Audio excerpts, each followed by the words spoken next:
Sniðugt að börn kaupi sig inn hjá foreldrum? Ég fékk þessa spurningu daginn, hvort það væri sniðugt að börn myndu til dæmis kaupa sig inn tímabundið hjá foreldrum til að lækka lán foreldra.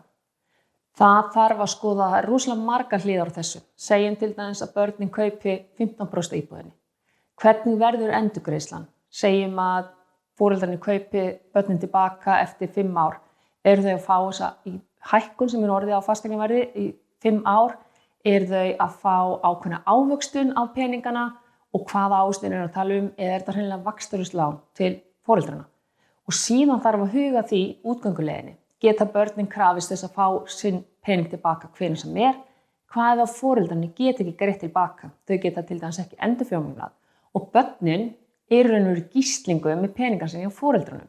Það annars hefur gerst. Yfirleitt er það kannski öfugt að foreldrar eru að kaupa sig inn hjá börnum, en ég myndi ráðleggja öllum sem íhuga að kaupa sig inn hjá einhverjum tengdum aðila að skoða alla útgönguleiðirnar áður en leggja af stað.